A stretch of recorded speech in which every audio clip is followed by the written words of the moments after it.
Sir, our next foldable is getting a little too expensive, so what can we cut off on? The cover screen should definitely be slightly narrower. But why, sir? Keep writing. The camera should not be as powerful as our Candy Bar flagship. Okay. Also, remove that wireless charging and definitely no IP certification, it's too expensive.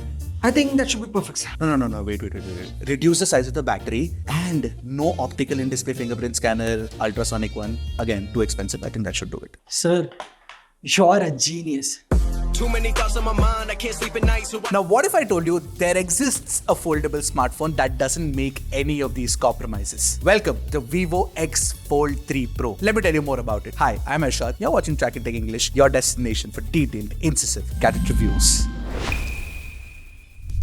This is India's slimmest and lightest foldable yet. And it's the slimmest foldable whether it's folded or unfolded. And what's a bigger engineering marvel is that Vivo has managed to pack a 5700 mAh battery inside this slim form factor. Of course, that's also the largest battery inside any foldable phone in India, and everybody will tell you that. But what I wanted to test was the battery life on this foldable, and it's been fantastic. On an average, I consistently got 7 hours of screen on time, and on one occasion, I even got 10 hours of screen on time. So if you use this phone moderately, you can expect it to last 1.5 days to 2 days on a single charge. And the story doesn't end there. You get a 120-watt charger inside the box, and this phone supports 100-watt charging speeds. And a 0 to 100% full charge takes 31 minutes. And the cherry on the top is the support for 50-watt wireless charging speeds. Also, the X Fold 3 Pro actually weighs about 236 grams. For context, the Candy Bar iPhone 15 Pro Max weighs 221 grams. So there's not too much difference in weight either. And how did Vivo manage to do this? By actually introducing carbon fiber as the material for the hinge design. There are 79 pieces of carbon fiber. And for those who know about carbon fiber, it's actually a very light material. Now, Vivo also claims that this phone can withstand 100 folds like this daily for 12 years. Now that's quite a huge claim, but in my daily usage, this opening and closing mechanism actually felt very organic and pretty reassuring to me as well. I didn't feel like it would, crack at some point. Also, there's this really nice thud when you shut it. I like it. And when the display is folded, it has an absolutely no gap design. Plus the crease on the inside is quite literally non-existent until you look at it at certain angles underneath the light, but Vivo's done a very good job here as well. By the way, the display also gets armored glass protection, and this is Vivo's very own custom solution. And this armored glass has also received SGS's 5-star glass drop resistance certification. In fact, there's armored glass on the back as well, which means that if I do this, it's gonna be alright. And if I do this, yeah, it's gonna be alright. Now, before we move ahead, this might be the right time to support our channel and hit that subscribe button. Also, don't hit it if you're already subscribing because then it'll unsubscribe. Please don't do that. And to make things even better, you get IPX8 rating as well, which means that you get top tier water resistance. But yes, there is no dust resistance. Of course, the phone also has a Type-C 3.1 port, it's got a power button, it's got a volume rocker, all of that is there. But there is also one very interesting addition. And you guessed it right, it's a silence button, like the alert slider. Yes. So, the display on the outside is a 6.53-inch panel with a very usable 21:9 aspect ratio. And once unfolded, you get an 8.03-inch squarish form factor tablet-style display on the inside. Now, these are two of the largest displays ever used on a book-style foldable, and the only difference between them in terms of tech is the resolution. Otherwise, the displays have the same tech. You get the same LTPO 1 to 120Hz refresh rate panel. The peak brightness in HDR mode touches 4500 nits, and you also get support for Dolby Vision with Dolby Vision support on Netflix. And there's a professional color mode for a very low delta E and very neutral color processing, so you can trust these displays for actually editing videos or photos. These are generally flagship top-of-the-line displays, no complaints there. And get this, there are 2 ultrasonic fingerprint scanners, one on the outside and one on the inside. That might seem a little extra, but I'm all in for it. Couple of things though, the haptic feedback could have been better. And the stereo speaker setup, while it does sound rich and detailed, it doesn't get very loud or not as loud as I expected it to be. Take a listen to it for yourself and let me know what you guys think.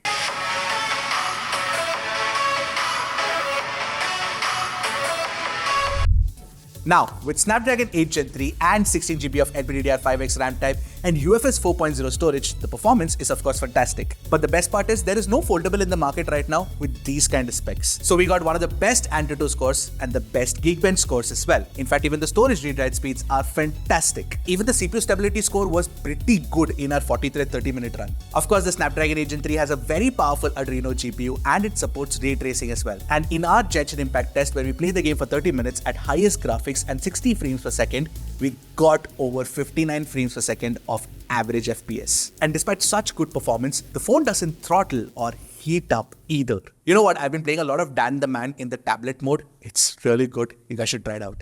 Furthermore, Vivo hasn't compromised on the camera setup either. 50MP primary camera, 64MP 3x periscope camera, 50MP ultra wide, and two 32MP selfie cameras, one on the cover display and one on the inner. But you know what? You won't even need to use those 32MP selfie cameras because you can actually use the rear cameras, all three of them, by using the cover display as the viewfinder. And you can take selfies that look like this. The skin tones that I captured with the primary camera look very true to life. And since this camera has the Zeiss collaboration as well, with the portrait mode, you also get all the Zeiss lens simulations. In fact, I took some fantastic portraits with the 3x periscope. This is a trustworthy camera if you want to shoot your friends and family with it. And not only that, when you zoom up to 10x with the help of the 3x and the hybrid that is created, the 10x shots actually look incredibly detailed. It's better than what I expected it to be. You can also capture fantastic telemacro shots with the 3x periscope camera. By the way, if you're wondering, the primary camera captures a lot of details. Even the HDR performance is very good, especially the highlight control. Of course, the shadows could have had slightly more details, but still, I like it. You also get 3 different Zeiss color modes. And to capture natural colors, you will have to use the Zeiss natural color mode. Because the difference between the vivid mode and the natural mode is quite a lot,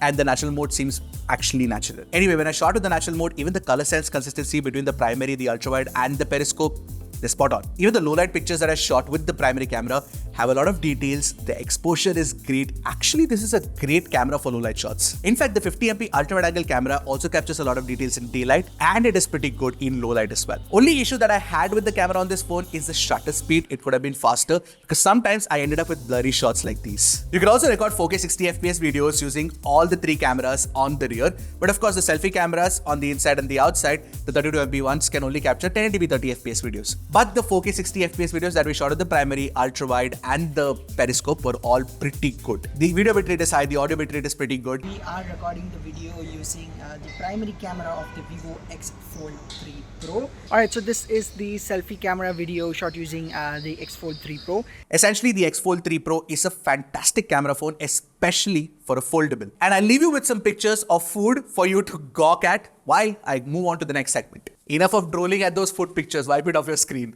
Moving on, software-wise, you get FunTouchOS 14 based on Android 14 and Vivo promises 3 years of software updates and 4 years of security updates. Now, this version of FunTouchOS is of course feature-rich and it is tuned for the tablet display as well. So you get a lot of tablet-specific features. For example, there is a persistent dock which you can actually use on the home screen and you can also invoke it from inside any app. Apps like YouTube have a nice flex mode as well with the controls put on one screen and the visuals itself on the other screen. I could also run 2 apps in the split screen mode and I could have 2 more floating windows on top of it. Over and above this, I could keep multiple floating windows waiting for me on the side as well. Vivo has also added motion gestures for what it is worth and it's pretty okay. And thankfully there aren't too many bloatware apps and whatever extra apps are pre-installed, you can uninstall them. And there are a few AI features like translation and photo editing stuff. It's nice. Although do note that I'm not a fan of the icon design in the notification shade and I've mentioned this before. And I think that the widgets that you set on the home screen could have spanned across the tablet display as well.